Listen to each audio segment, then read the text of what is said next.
Hello viewers, আসসালামু আলাইকুম। রাব্বি spicy কিচেনে আপনাদেরকে স্বাগতম। আজকে আপনাদের সঙ্গে শেয়ার করব বাসায় রান্না করা সুন্দর একটি রেসিপি।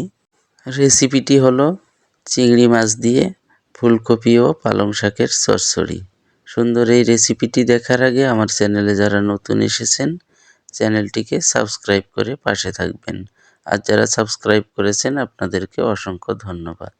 চলুন দেখে নেই। রেসিপিটির জন্য এখানে পালং শাক নিয়েছি 1 আঁটি এবং ধনিয়া পাতা নিয়েছি 1 আঁটি, একটি মাঝারি সাইজের ফুলকপি নিয়েছি এবং 250 গ্রাম চিংড়ি মাছ নিয়েছি। সর্বপ্রথমে আমি পালং শাকগুলোকে কুচি করে কেটে নিয়েছি। এরপরে ফুলকপিগুলোকে এরকম করে ছোট ছোট সাইজে কেটে নিয়েছি ধনিয়া পাতাগুলোকে কেটে। এরপরে এখানে 250 গ্রাম পরিমাণ আলু নিয়েছি, আলুগুলোকে কুচি করে কেটে নিয়েছি। এরপরে নিয়েছি এখানে কাঁচামরিচ, 8টি কাঁচামরিচ নিয়েছি এখানে এবং 4টি পেঁয়াজ নিয়েছি। সমস্ত উপকরণ কেটে ধুয়ে হাতের কাছে নিয়েছি। দেখুন, একটি সসপ্যানের মধ্যে আমি প্রথমে দিয়ে দিচ্ছি কুচি করে নেওয়া আলুগুলো দেওয়ার পর এর মধ্যে অ্যাড করে দিচ্ছি পেঁয়াজ।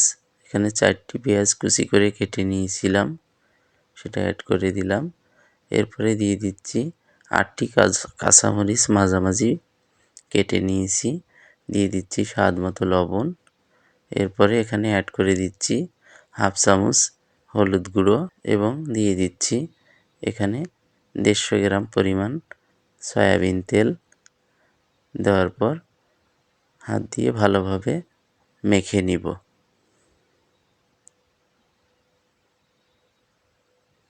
ভালোভাবে মেখে নেওয়া হয়ে গেলে ধুয়ে রাখা পালং শাক এবং ধনিয়া পাতাগুলো আলুর সঙ্গে দিয়ে আবারও ভালোভাবে মেখে নিতে হবে। চচ্চড়ি রান্নার ক্ষেত্রে ভালোভাবে মেখে নিতে হবে।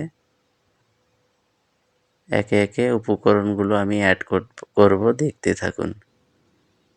দিয়ে দিচ্ছি ফুলকপিগুলো, দেওয়ার পর আবারও মেখে নিচ্ছি।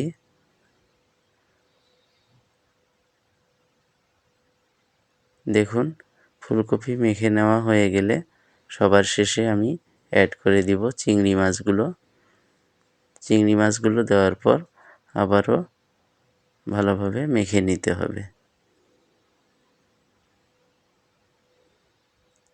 মেখে নেওয়া হয়ে গেলে এতে পানি অ্যাড করে দিব।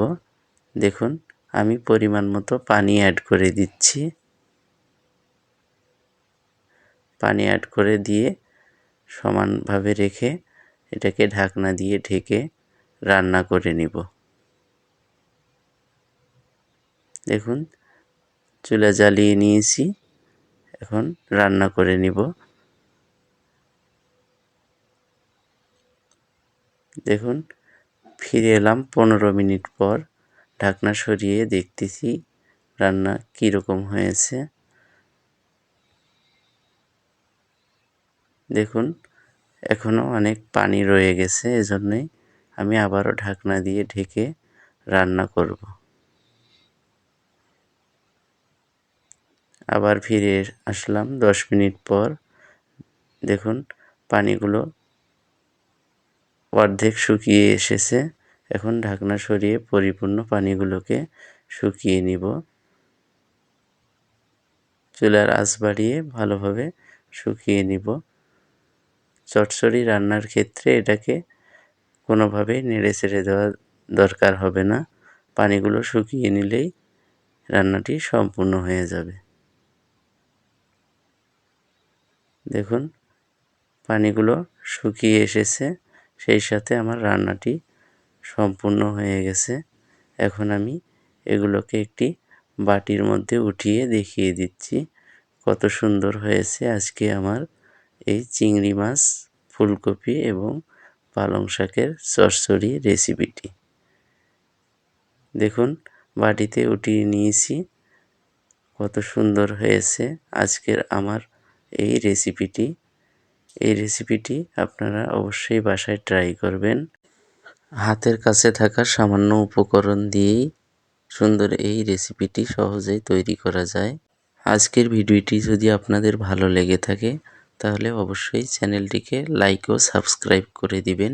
রেস্টুরেন্ট কিংবা বাসার যে কোনো রেসিপি পেতে আমাকে কমেন্ট করে জানাবেন। ভালো থাকবেন, সুস্থ থাকবেন। আবারও দেখা হবে নতুন কোনো এক রেসিপি নিয়ে। আসসালামু আলাইকুম।